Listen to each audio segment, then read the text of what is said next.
Welcome to the Cosmic Pie. I'm your host, Wayne Barkhouse. And I'm Robert Moore. We are at episode 6, season 4, broadcasting live here from the campus of the University of North Dakota.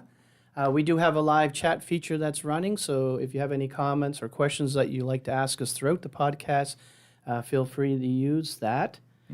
To start with, of course, Robert, we have what do we say? Well, we got a disclaimer. Yeah. Basically, as always, the opinions expressed therein are those of Wayne, myself, our guests.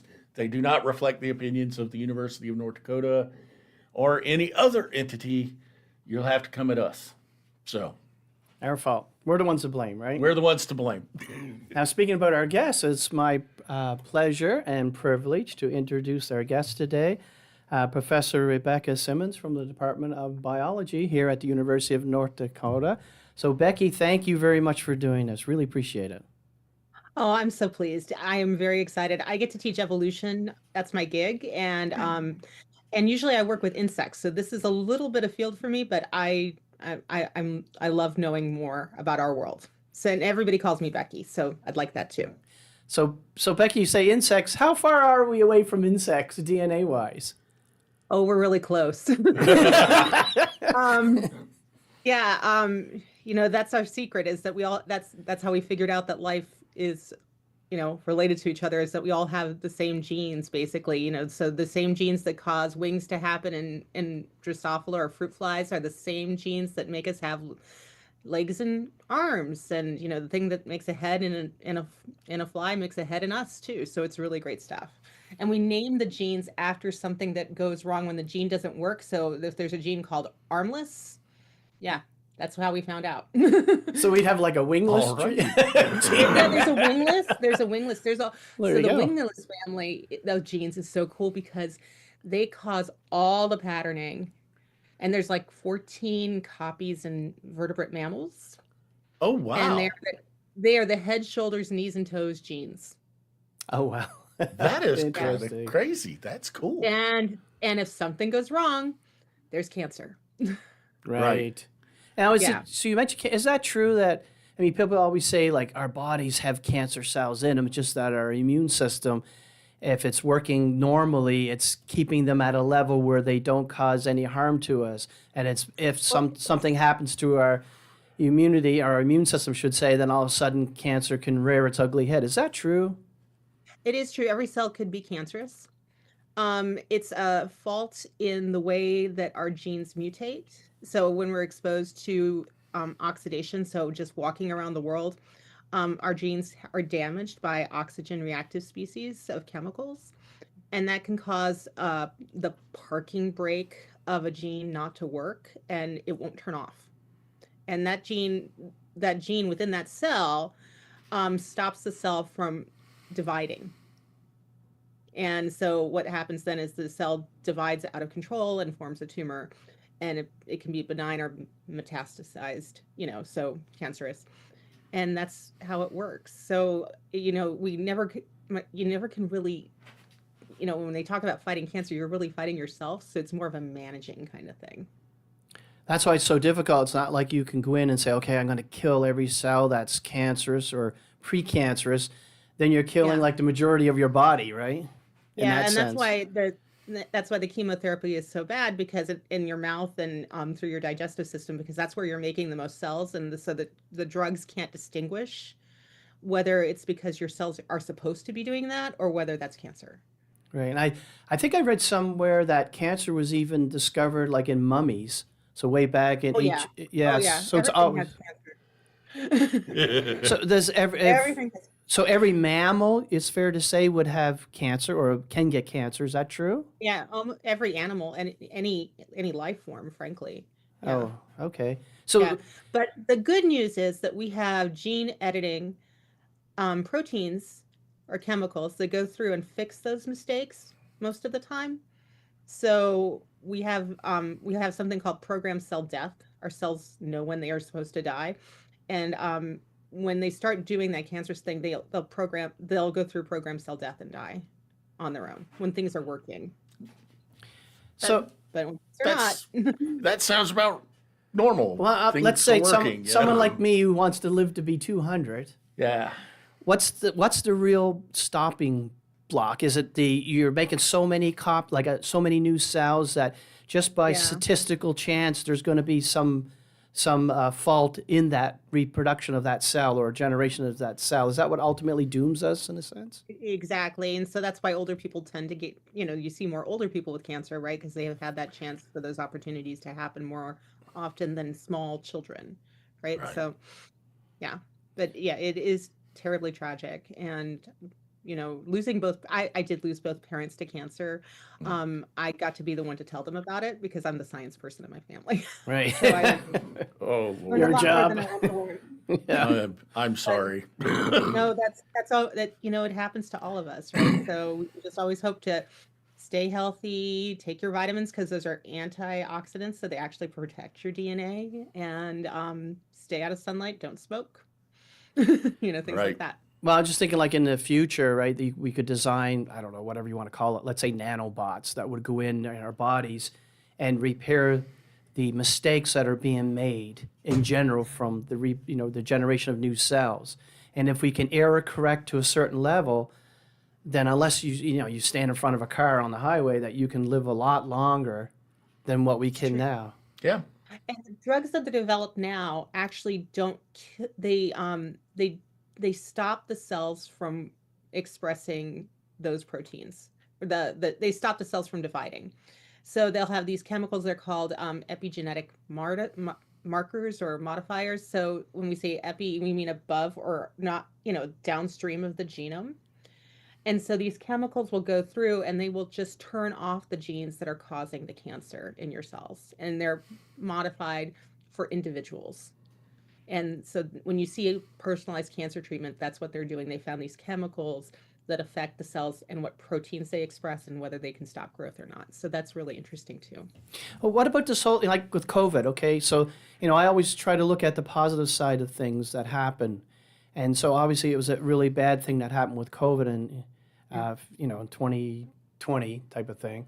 So, but a positive that came out of that was a new way in some sense, at least I never heard about it before, of making vaccines and doing, whether it's what they call the CRISPR technology, as I'm sure you're familiar with. Yeah, gene editing technology. Yeah. So do you think that is going to be potentially a way in the future of trying to deal with a lot of these hardships that make at least life, let's say if we end up in the future, I don't know, living to be 120, let's say, which doesn't seem to be too far out of the realm, since some, statistically 10 sigma people can live well over 100, that we could improve the quality of life. Because it's not just the fact that you're alive, but the fact that you're enjoying life, they go kind of hand in hand, right?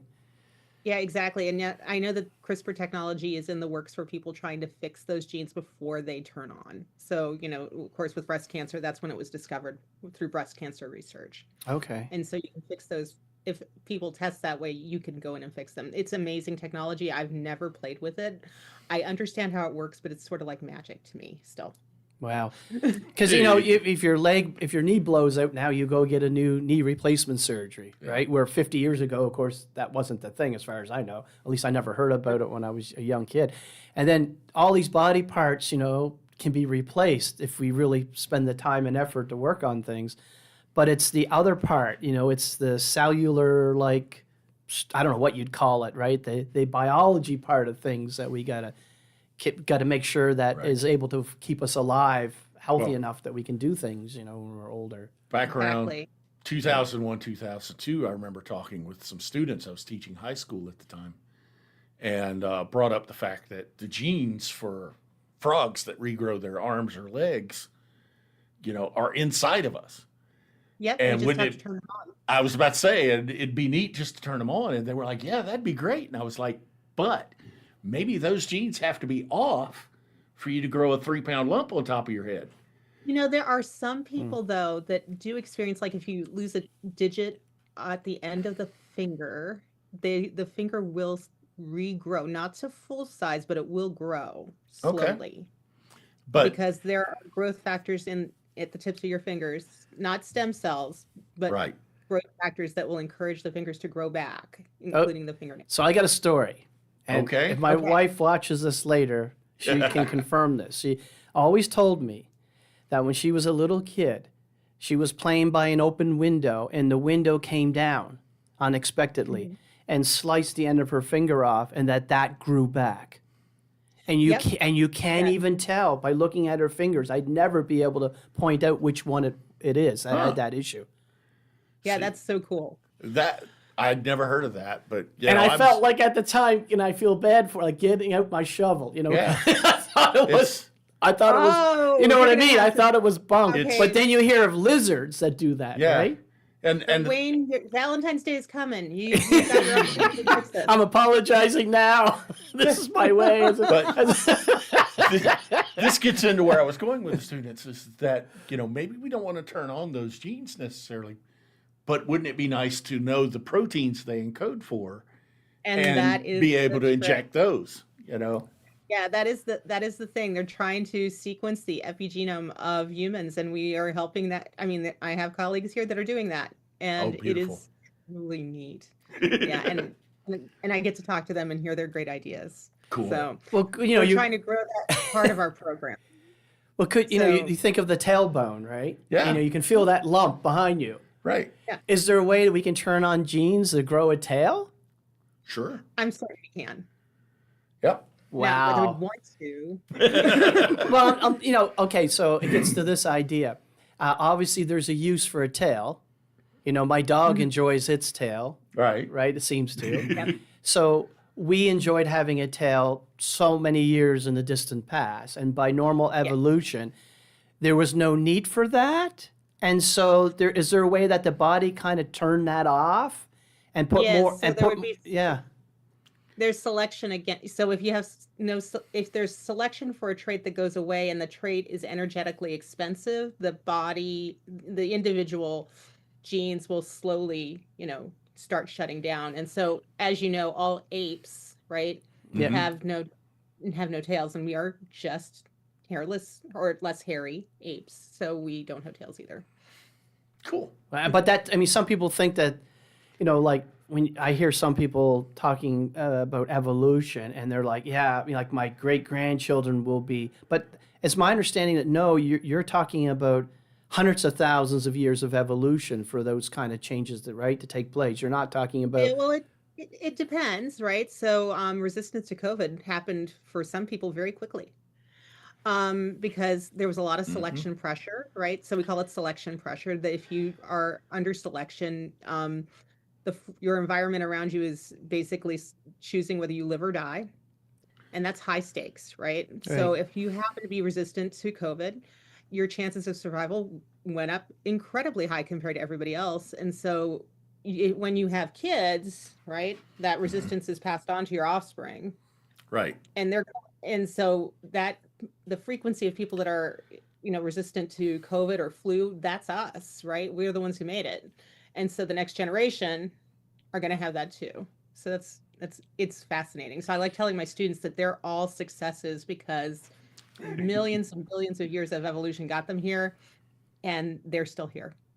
And that's why when you think about bacteria, right? I mean, I think it was how many years ago? Maybe 30 years ago, where there was emphasis put on doctors telling patients, look, you got to finish your antibiotics, not go halfway and then you start to feel better, then they throw them away or don't take the rest of them because bacteria can evolve and become resistant to those type of drugs. And so that's how many generations is that? That's not a lot either for the bacteria, right? No, it's not a lot. It's less than, it's now less than a year that we can have resistance to antibiotics, and the bacteria are resistant to certain antibiotics, and then of course cross resistance to several kinds of antibiotics at the same time. Yeah, that's a devastating consequence of evolution. I always say that if you don't believe in evolution, just don't get your flu shot. You'll be fine. Yeah. I just worry about this is like it's one of those things you can't take your foot off the gas pedal. No, it's always moving. Yeah, we call it the red hypothesis. You have to keep running just to stay in the same place. It's from Alice Through the Looking Glass. Right. She was always running. Yeah. Alice had to run to keep up with her, and they were still in the same place. I mean, that's, you hear the scare, I don't know how scary it is, but with global warming, and let's say you get a lot of melting at the polar caps, and that can release gases or maybe whatever into the environment, and people are worried, at least I don't know how much you should be worried about it, that you can potentially wake up, if you like, viruses that haven't been around for hundreds of thousands of years that could have a devastating impact on life as we know it. Yeah, it's true. People are very concerned, and we know less about bacteria and disease and pathogens than we know about anything else, right? So if you look at undescribed species or undescribed things, there's a whole universe of things that we don't understand and how they work and what they can do. So I've moved into kind of a microbiology thing recently because I'm looking at the gut microbes of insects and what keeps them healthy, particularly honeybees and pollinators. Mm-hmm. And that's really important. That's our food supply, right? Yeah. Yeah. What was this whole thing about the bees, the last few years, right? Just to be, because you hear like it was pesticides that's wiping them out, or a large fraction of them have disappeared, or it's global warming, or it's A, B, C, D, whatever. So what is the research? It's all of it, eh? So it's not just one thing? It's all of those things. Yeah, it's just, again, we made the honeybees basically genetically identical to each other, right? Okay. Across hives, so that they'd be the best pollinators they could be. And we've been working with pollinators since Egyptians have been working with pollinators. Ancient civilizations brought them over, and the ones that come over here are even more inbred because we brought them from Italy. Just one little place in Italy is the most successful we've ever had. Yeah, so they're actually an invasive species here, but we just like them too much to call them that. Yeah. Yeah, but they don't have enough genetic variation to resist those diseases, is what it comes down to. Wow. So what do we do in that case? Because you're talking about catastrophic effects on our food supply, right? So then the thing is, you can always make more bees, right? It's sort of like cows. You can make more cows. So I know I should worry. I mean, North Dakota makes more honey than any other state, right? We are so pollinator dependent. We understand that. But the native bees and flies do the heavy lifting for our specialized plants here. And so I worry about them and whether they have enough genetic variation to survive the different conditions along with global climate change and habitat loss. So, I mean, you even hear of ideas, people like nanobots that would fly around and pollinate. Yeah, Walmart has the patent to that. Oh, wow. Oh, my.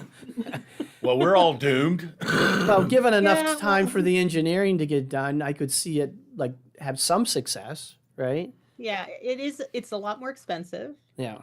Honeybees are kind of free, at least for us. I mean, the beekeepers, you can spend $20, $30 for a queen, which is the only bee that can make worker bees. So, but yeah, I don't worry. Like I said, I know we can make more. I do like them. They are adorable and they're fun and they smell good to me. But there are so many things. That's why I love my job. So as an evolutionary biologist, my question is, how did we get so many things? Right. Right. I mean, you just think on the planet. Yeah, I'll just think about the bees themselves. I mean, we can modify them genetically so they're resistant, right, to these things. And they do. There are big universities. The closest one is Minnesota that have been doing this for years. So one of the things that kill bees are these mites, right, that suck their blood. Right. And so the person I studied with, because I did get to study bees just a little bit, Dr. Marla Spivak just retired from University of Minnesota, and she was breeding hygienic bees that were good at grooming each other and themselves to keep this from happening. Interesting. It's such cool stuff, and I feel really privileged to have gotten to go there. So, when I was young, put it that way, and I loved science from the beginning, and astronomy always captured my attention just because I grew up in a rural area where you could see the stars really well. And in fact, if you do a survey of astronomers around the world, you find the majority of them grew up in rural areas, not in the big cities like New York or LA, for obvious reasons, I think. But science in general, when you think of like biology, it's so much complex systems at play that you really take your hat off to people who can untangle that web of complexity and figure out how things actually work. And you don't really appreciate it probably till you take your first high school class in biology, and then you see how, all the different systems that are there. It's not just like a zoology where you're naming things.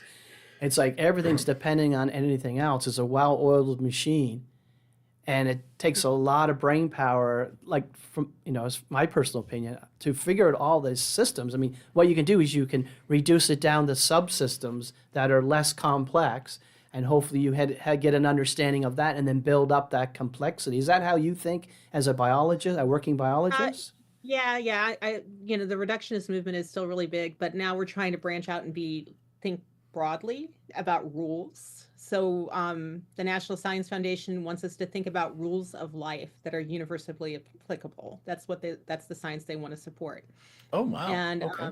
yeah, so thinking about why things work the way they do, and if you can take that rule and understand why a species is resilient and can make it across, millions of years, like the horseshoe crabs, right? They have been virtually unchanged since, since they evolved, right? Okay.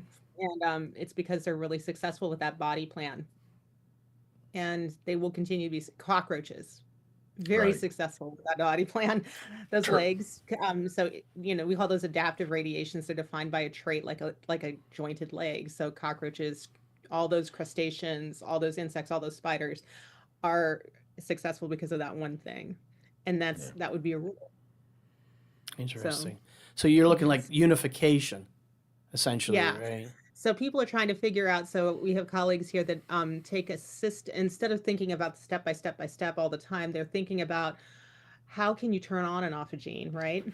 And it turns out we used to think that there were two separate proteins that would turn on and off a gene. But it turns out it's more like a light switch. At one point, the light switch is on and it's useful for it to be on. And then that same protein will shift a little bit and turn off the light or turn off the gene. It's really elegant. So life is very elegant. Just like you like physics is elegant, right? Right. There's a degree of elegance there, and you all measure that, and that's what we're looking at too. So, and physics plays into biology with the way the molecules twist, and when the genes come together, the genomes can fold, and so different genes can be close together and kind of influence each other and then move away from each other. It's just fascinating how much we can do and know right now. And that's why we always think of physics as the most fundamental of all sciences. Yeah, it blows my mind. I read a book called Demon in the Machine. And it was how the intersection of physics and biology and why they need to talk to each other. So I think that's great. Yeah, for sure. It changed my life. Now, the other thing too, you hear about like life, and one of the things that I think people talk about is like viruses, and they're into this debate: is a virus alive or not? What's your feeling on that kind of? And what are maybe you can give I'm us? on Team Life. I think they're alive. So can you give us sort of an idea of both sides of that argument? Like, why would you say not alive, and what are you looking for to classify something as being alive? Well, we can go to my slides. Okay, sure. I have a slide about that. Sure. So let me know when I can share, and I'll be ready. You're ready to go. Okay. So if I do this, and then I present, then I can go, okay, so what you need to be alive, generally agreed upon, is that you need three things. You need a container to keep all your genetic material in, and then you need chemicals that are structure, that allow you to have structure, like proteins and carbohydrates. So this makes the cell membranes. And then this functions, these are tools or machines that do things for us. And then we need information storage, so DNA or RNA. Viruses have most viruses have, well, not most, but some viruses have two of these things. They have a container. They have a protein sugar coating on the outside. That's the one that looks like a spaceship. And then they have the information molecule, but they can't do the other things. They can't make those other chemicals without a host. So they're basically parasites. So are we going to say that all parasites aren't alive? I don't think that's useful, right? Right. So I think they're alive. They evolve. They have information. right? And they can Right. reproduce, right? Isn't that one of And the? they can reproduce. They need the host to reproduce. They can't do they don't have the machinery to reproduce, but they can do it once they get inside the host. So I'm on team life for viruses. Okay. I don't know what I know they still teach that to general biology students because we like to have things kind of simplified when we're teaching students, but I think it's getting in our way. Gotcha. That's my opinion. Right. So, of course, So- the ultimate question, Becky, is where did life come from to begin with? How do we go from something that's not alive in the early Earth to obviously alive today?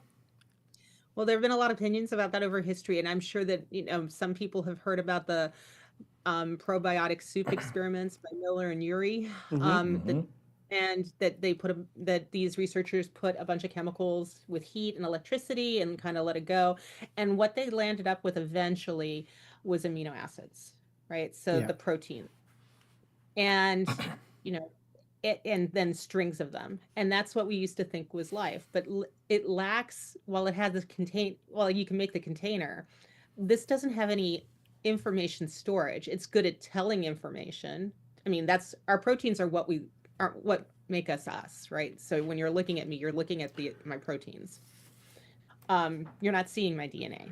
No. But it's really the DNA that makes us, and the RNA that makes us alive. So that's why I think that We're having trouble with your slides. They're not showing up the whole thing. Yeah, they're not centered. Oh, on do you the want me to go screen. back to the PowerPoint? I can escape, and how's that? Is that better? Still Not not really. centering. It's still not Centering? centering. Yeah, it needs to go there. There we now go. you can see it all. Now we can see it all. Okay. Okay. Awesome. Sorry about that. Yeah. No problem. I'm glad we found that out now. Yeah. I've been trying to poke on my end and see if I could correct it, but I wasn't finding anything. Yeah.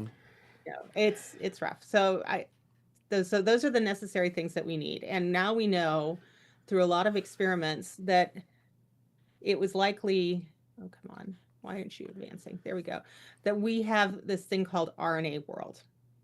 That was the first molecule. So this is, just to interrupt you, Beck, so this is before DNA comes along. Yes, it's the very first thing. And this happened about 4 billion years ago. Where the RNA came from, people don't necessarily know. There are different theories about that, whether it originated here in C2, right on the Earth, in the warm, thermal vents. Another, James Watson used to say that it was meteorites that brought life to the planet. And there's evidence for that. There's a thing called the Murchison meteorite. It's in the British Museum. And it does have amino acids on it, but amino acids are right-handed or left-handed. And we only use the right-handed ones in life, and these happen to be left-handed. So we're not sure about what that is. Okay, so there's a paper or a study just came out like early this week, Monday, and it was the asteroid Bennu. So we've sent spacecraft there, sampled the material, and brought it back and analyzed it, and they detected amino acid. That's what the study is saying. That is so cool. I did not know that. Yeah, so that's just recent.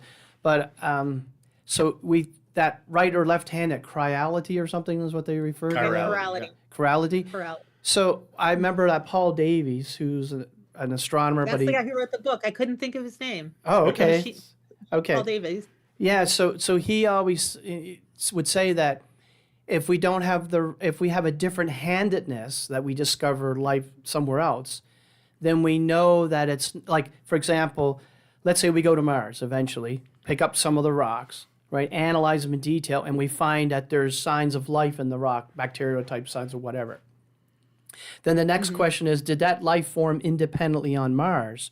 Or did it get cross-contaminated from the Earth? Because we found Martian rocks on the Earth, we found rocks from the Moon on the Earth, we've even found rocks from Mercury on the Earth.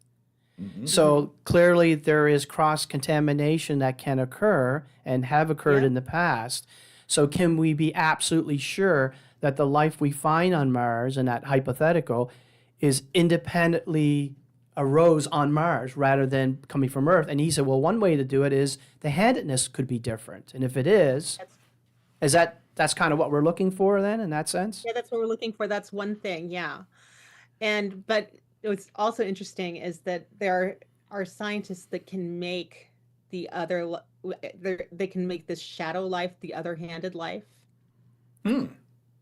in the lab, which is exciting and dangerous. Right. You make bacteria that are shadow life bacteria, they can escape all of our drugs. Wow. Yeah. That's, I immediately picked up on that possibility and it was like, yeah, that's nasty.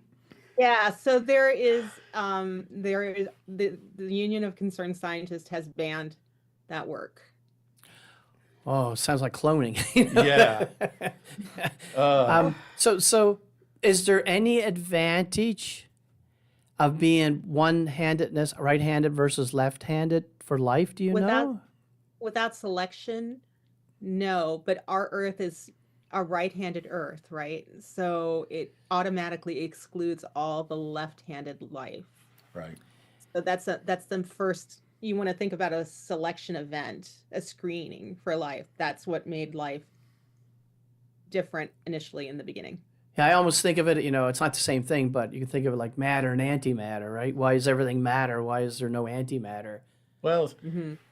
I heard a description of it like this in a talk I was at one time.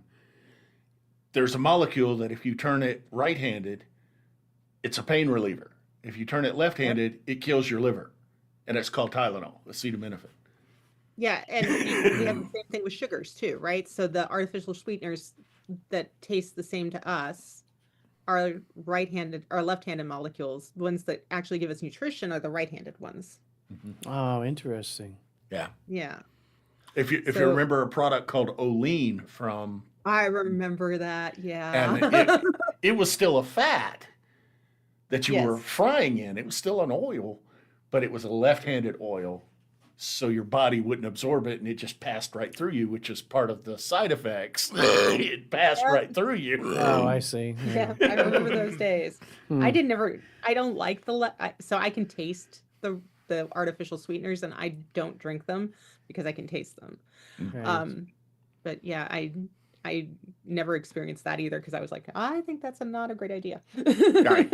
And apparently it was found to be such because you no longer buy those products. You no longer buy those. Now, those early experiments that were done where, scientists had, the early Miller experiments, and you zap lightning in a bottle on the right chemicals and you get the amino acids that was produced. If I remember right, what's that, like early 70s, late 60s or something that was done? Yeah, exactly. So, exactly. So today, several decades later, we know hopefully a lot more than what they knew back then. So can we reproduce that and make life in a bottle in a sense today? The really neat thing about RNA is that it is self-replicating. So it has all the machinery to make itself again, and that's why we know that it's RNA. So there have been experiments where they can see the RNA generating itself. If you give it all the pieces and components, it can make itself new. It has all that machinery. They call them So whenever we have an enzyme is a protein that does a job. So they have ribozymes, which are a mix of proteins and what they're made of, the RNA. And so those ribozymes form themselves. And so they're self-generating. So the machinery of our cells is selected to make itself. Now, how do you go from, let's say, RNA, and we can understand how that formed in early Earth, but how do you go from that to all of the huge diversity of life that we have on this planet? Well, the cool thing about DNA, so RNA is very unstable. Okay. You're breaking down RNA every single second just with your hands. You have enzymes on your hands that break down RNA. That keeps you from getting sick. RNA, viruses have RNA in them most of the time. And that's how we keep from not dying all the time from diseases. So it's very unstable. It's sort of like it's like an email. It's fleeting. It will degrade. So it will self-assemble, but then it degrades really quickly too. Really fast because it's a message. Okay. So we use that message to make us, right? And if that message were on all the time, we would die because our stomachs would be constantly digesting. We'd be constantly growing, and so we would die. So it's very orchestrated, and it's meant to not live long. It's meant to have a very short lifespan. DNA is like a hard drive, a backup hard drive, because it has a second strand that replicates the information on the other strand. The DNA never ever leaves the nucleus, the middle of the cell. It's the hard drive. And that's what makes us Okay. us. So it's the most fascinating thing. And that it was found by accident. You know, we have a faculty member in the department who can actually remember when they discovered the structure of DNA and how it worked. That was in the 1950s. It was a big race to do that. There's a great movie about it with Jeff Goldblum from the 1980s. But it's a fascinating molecule, and it changed our world. So to get DNA, you need to have RNA. Yes. And then what happens naturally, because of the chemistry of the situation, the strands are attracted to each other. They want to stay together. So, and that's why it's very stable. So I can get DNA out of things that are 50 to 70 to 100 years old that have had no special preservation done to them. It's tricky. It's hard. The DNA is not usually really high quality, but I can still do it. Now, I'm one of the first people to do it. having some geology background, I'm going to sit here and ask the question. This then plays a role with why it was important that the early Earth had a reducing atmosphere and chemistry, which means it breaks things down into metal, being more metallic, than an oxidizing like we have now, because that oxidizing atmosphere and conditions are going to destroy all of this. Because oxygen reacts with everything. Yep. And so that's one of the reasons we have cancer, is that oxygen reacts with everything. Right. So, but yeah, it's fascinating. So we didn't have a lot of oxygen on the planet. There was a lot of thriving, I'm sure, of this. So, RNA world was, of course, 4 billion years ago. Then the very first life forms were what we call archaea. So they are the extremophiles. They're their own kingdom. I think I have a slide of them. Okay, so we have 3 domains. We have archaea. We have us, which are the things with nucleuses in their cells, nuclei in their cells, and then we have bacteria, which don't have nuclei. When I was a student, we didn't know about archaea at all. This is a new one. But that's what life looked like, because they survive under extreme environments, bottoms of hot springs, right? Thermal vents, highly toxic chemical environments inside your intestines. They live very well there. And so we don't know much about them. It's they were like the dark matter of biology for a very long time. And we used to think they were just regular bacteria, but they're not. Now we have them today, right? Extremophiles. People study them. Yes, exactly. And again, they are sort of our dark matter. We know very little about them. We know a lot about some of them and not much about other ones. This new kingdom of them was discovered, and they named it after, they called it the Asgard kingdom of archaea, because they're just so strange. And they're named after Thor and Loki and all the Norse gods, because they are just so strange. They look like they don't look like they belong with us. Wow. And what happened, why we were successful as with archaea, is that we co-opted them eventually. And we shared DNA with them. So instead of thinking of a tree of life, which we are used to thinking of as a progression of life from simple to really complicated, we now know that this is a ring, that we share DNA with all of these things in evolutionary time. And we called the ancestor the last known common ancestor, Luca, last common ancestor. Okay. And that's what gave life to us. I wondered what Luca meant. Yeah. Okay. Luca. I know there's another word in there, but we call it Luca. It's the last universal common ancestor. There, I figured it out. But it's So we used to, like I said, I was taught that, there were 5 kingdoms, like a palm. There was bacteria, protista, protists, single cell things, animals, plants, and fungus. And now we know that most of the things that we know about are us and the bacteria, and we know very little about these guys.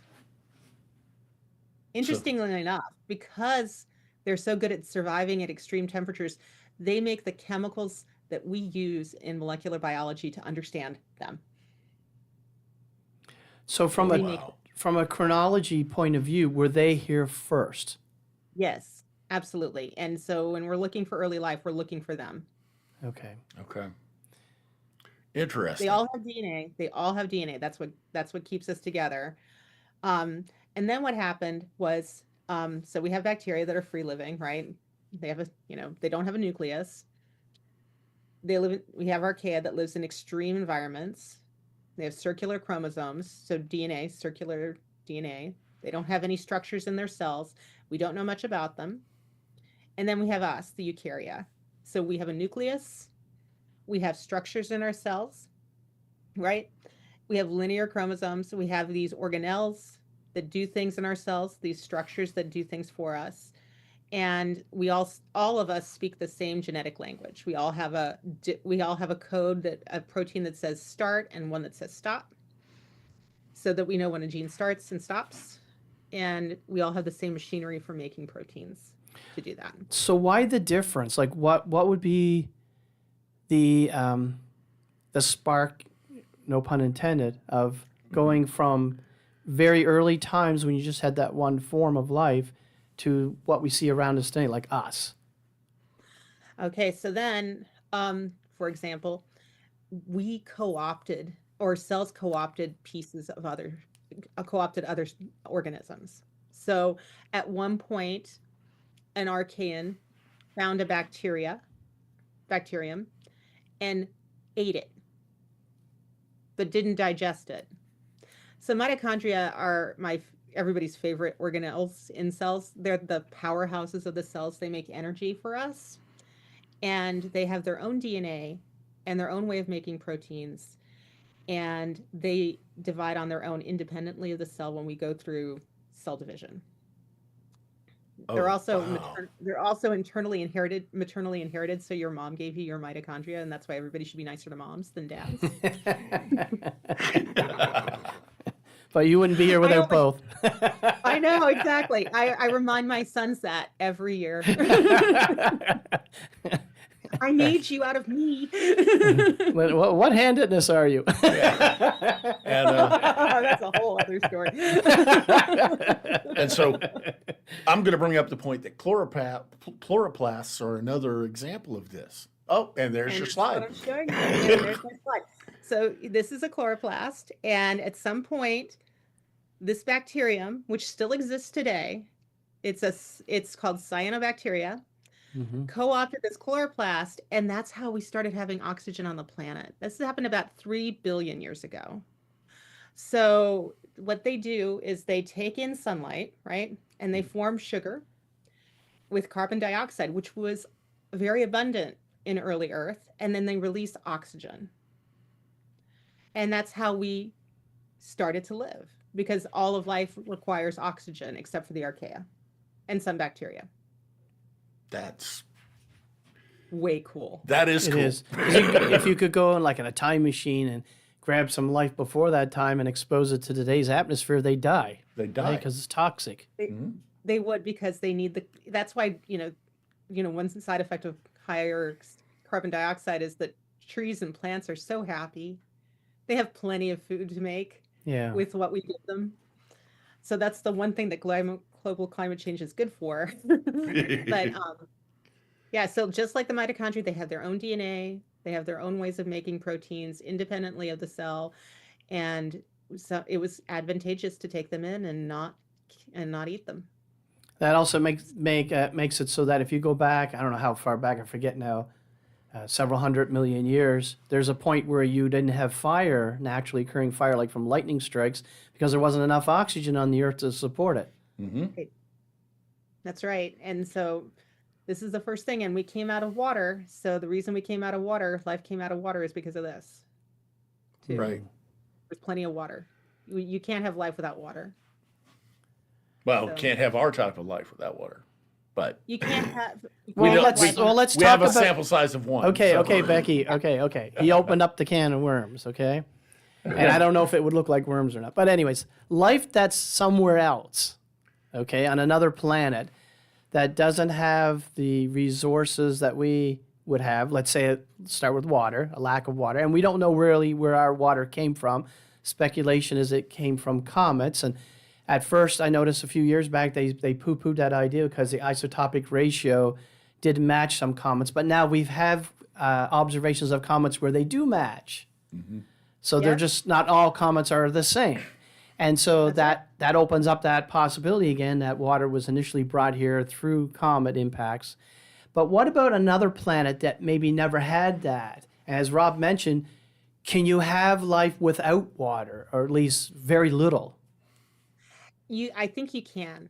I think that we have to think broadly about life because you're right. Every new planet is a new experiment, and life is going to look different on every single planet, right? It won't have DNA. That won't be the way it talks. That it stores information. It won't necessarily be carbon based. It won't breathe oxygen or need water or do any of those things, and we won't know, right? Right now, we're working with a sample size of one, so anything we say is speculating.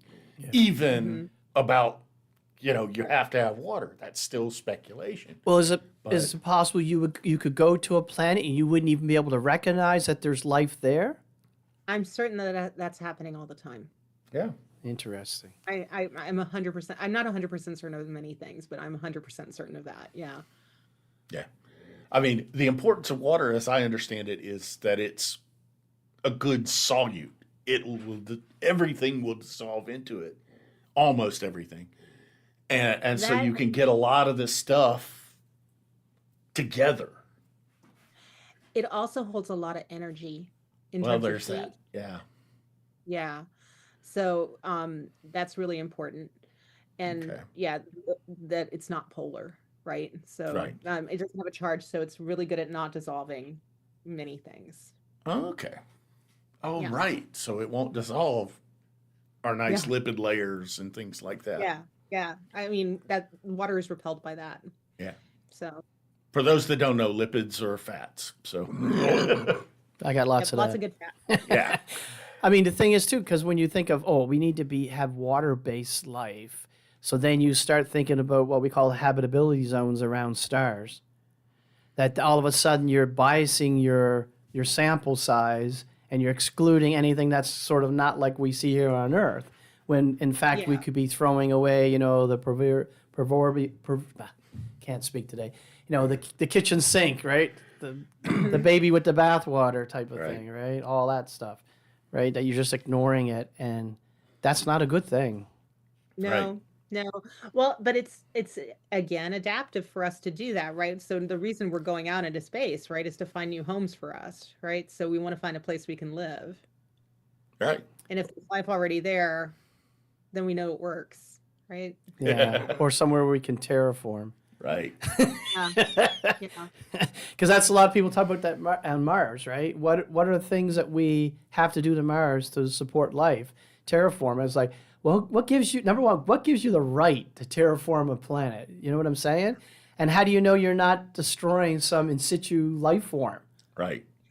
That's what humans do, though. I mean, Unfortunately, Well, that's what life Yeah. in general does. It moves into areas and that takes over. didn't previously have it. And yeah. yeah. So everything was an invasive species, Yeah. So it's Yeah. yeah. So again, that's not one of the things I get bent out of shape about because if they're here, they're going to be here, and we can't do much about it. Well, and the other thing you say is how unique are we?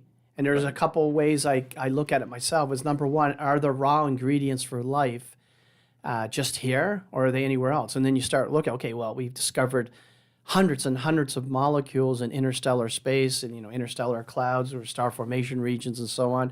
There's all the, like we talked about already, amino acids and all the other chemicals that you need for life. We find them all through the solar system, and we even find them in other places beyond the solar system. So there's not like a roadblock that it's only here in our solar system, or somehow only on Earth, where we have all the puzzle pieces, if we know how to put them together, that we ultimately form life. It's everywhere. So why isn't life ubiquitous? Why isn't it then everywhere? And the answer is we don't know, because we don't have the tests able to find it yet. Well, I'm thinking, even from the point, Becky, and you can address this, intelligent life, right? We go from just saying life could be any type, multicellular at a very low level type of life, or us, or intelligent creatures that are able to alter their planet, I guess is one way of saying, okay, is a life form intelligent? Well, we will call them intelligent if they reach the point where they can do planet-wide changes through their environment, like we're at now. Most life can do that, right? Mm-hmm. Yeah. So is it really a question of, okay, there's probably life and a lot of these planets that are orbiting other stars, but they're so simple forms of life. They're not this complex, highly intelligent that's got to the point where they're spacefaring, type of life. Yeah, I think we should be afraid of that. Yeah. Thank you. I'm of the mind we should be afraid of that. Yeah. On that point, I will point out one of my positions has always been, it doesn't take intelligence to sneak up on grass. Nope. So any intelligent species is likely going to be an omnivore or predator like us. And I can observe on Earth what happens when you take a predator from one zone into the presence of another zone. One of them's going away. Yeah. And call that competitive. Yeah. Yeah, and they cross competitive exclusion, right? So you can outcompete Mhm. things too. That's the other way you destroy things. Yeah, and so they crossed interstellar space. I hope they think I'm a neat pet. Put me in a zoo. Yeah. The other position I hold, and I'm glad you're here because I'd like to hear your opinion on this, is that we will find that intelligent life is rare, but it's because this 3-pound lump on top of our necks takes a lot of our calories per day. So if it doesn't provide a distinct survival advantage, it's not going to develop in the first place. That is exactly right. And the reason they think that it did develop is that it was to attract mates.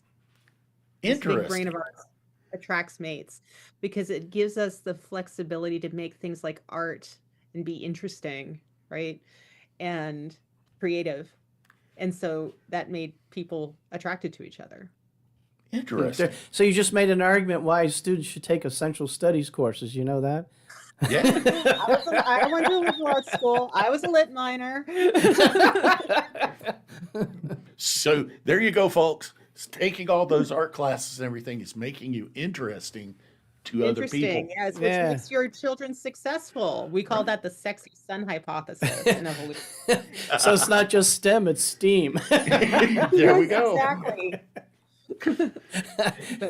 But I mean, the other thing too, when you're talking about, first of all, I mean, if we go back prior to the 1960s, because there was an experiment done in 1960 by Frank Drake, who was actually here way back in 2007, gave a talk. I don't know if you were here, Becky, at the time or not. No, if I was, I didn't know. So I didn't know you guys over there very well. Okay. And the reason why, because that was only a couple months after I got here. It was in October of 2007. And I thought, and I had talked to another colleague about, do you remember we went out to, like, Frank Drake passed away several years ago. He's the father of the Search for Extraterrestrial Intelligence, the SETI program. And I said to a colleague, I said, do you remember we went out to lunch with Frank Drake and stuff? And he goes, I don't remember any of that. And I'm like, did I dream that? Or did it actually happen? I could have sworn I went out to lunch with this guy.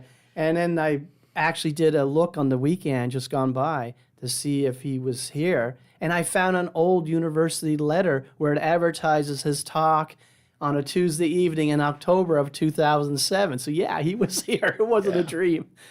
So, Oh my gosh. yeah, and what happened was, so in 1960, him and another scientist did the first radio experiment where they would just listen to from a star, right? A certain star they picked that was similar to the sun, and see if they could detect any radio signals being emitted either purposely or accidentally, serendipitously, from a planet orbiting that star. It was the first sort of, monitoring or listening for this stuff. But that's, I mean, if you don't do that experiment, you never know. Like the airwaves could be full of traffic, right? Right. Of civilizations trying to communicate with other civilizations. And the thing is, since the 1960s, when we started listening, we haven't heard of anything. So it's been what, 40, 65 years or so since that time, and nothing. The life would be so far away. It would take really, like you think about, I mean, that the thing that always amazes me is that, the light that we're seeing from the sky is billions of years old, right? So it must take forever for that sound, because sound travels slower than light. It's going to take us forever to find. It wouldn't be sound, of course, right? Because sound can't travel in the vacuum of space. So it would be radio waves is what we're looking for. Yeah. But I mean, there could be some civilization that existed, let's say 100 million years ago, and they wanted to let others know that they were there. So they purposely focused a beamed an electromagnetic wave, like a laser in different directions, with a message that encoded on the photons or something, to let people know that, hey, we're here, like shouting in the jungle type of thing. You may or may not want to do that, of course.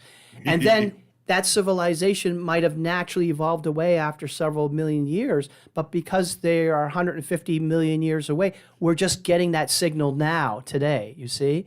Yeah. So these whispers, if they existed, these radio information or laser light, whatever, would be ancient records of bygone civilizations, just because of that travel time, like you mentioned. But still, it would show us that there are other intelligent species out there, that we're not alone. And yet, when we look up till this point, 2026, we haven't seen anything. So that's interesting, because that is starting to put some constraints that is intelligent life extremely rare, and maybe, like simpler forms of life is not. It's everywhere.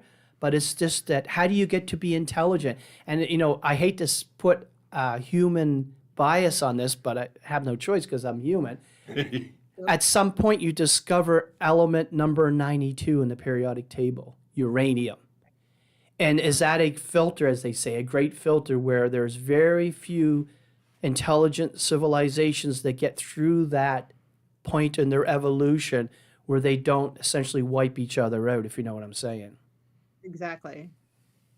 Those are such great questions, and I think that's the best part about being human, is that we ask those questions. Right. We can't answer them, but the asking is important.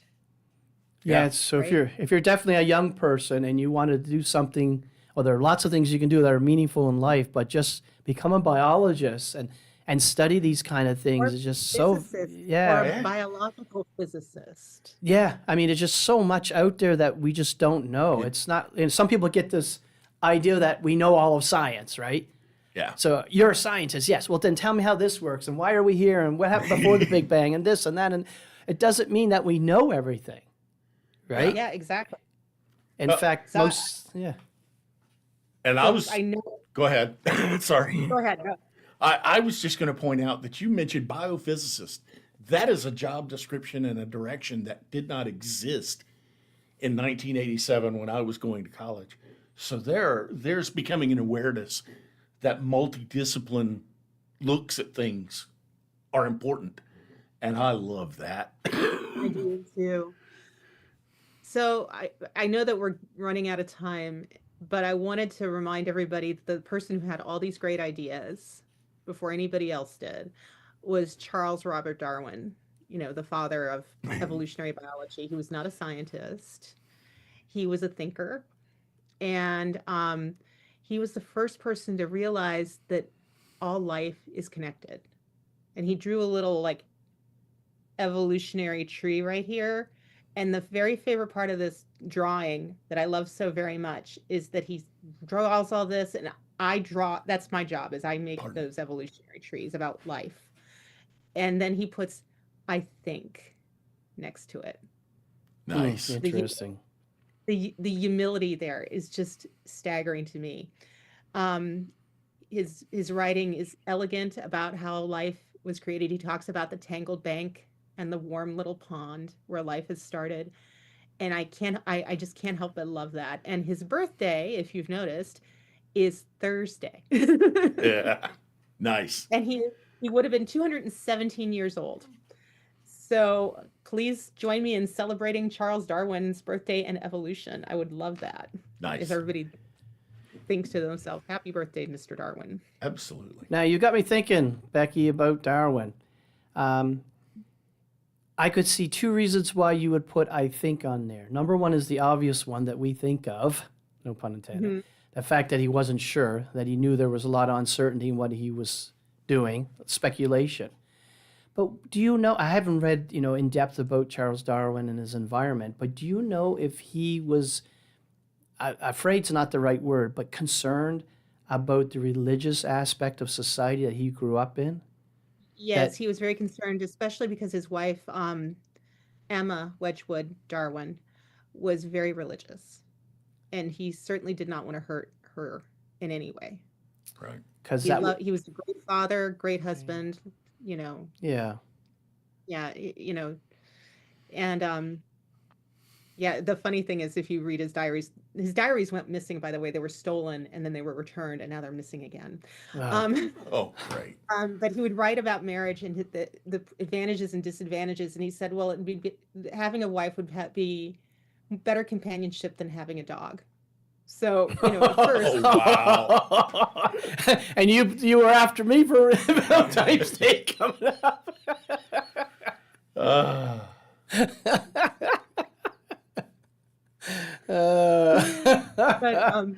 yeah, he was a great mind. Yeah. And I just, when you think about it, it's like the words I think would protect you in some way. It's like Galileo and the Pope, talking. Right? Well, no, it was more that he was truly not sure. I will tell you that he thought of natural selection and evolution when he was in his 20s. Right. And it took him till he was 50 to publish it because he was so afraid. Interesting. Yeah. Neat. So, pretty cool. Okay. All right. Okay. Anyways, Becky, thank you very much for being on the podcast today with us. Now, if you're interested in taking, higher level classes, higher learning, go to a place like the University of North Dakota and come meet Becky. Absolutely. Come meet Robert. Oh, and if you get we're here, going to celebrate Darwin's birthday tomorrow at 11:15 in room 406 in the library. Cool. There you go. Evolution students are highlighting research that is going on in the Department of Biology in an evolutionary framework, and we'll have cupcakes and cookies. Very interesting. Nice. So come see all three of us. Now you're enticing me with that food, That's the idea. But yes, if you're interested in any of this sort of work or anything else, of course, come to places like the University of North Dakota. We have both online courses that you can take and also things on campus and a mixture, so-called hybrid as well. So there's lots of interesting things going on here.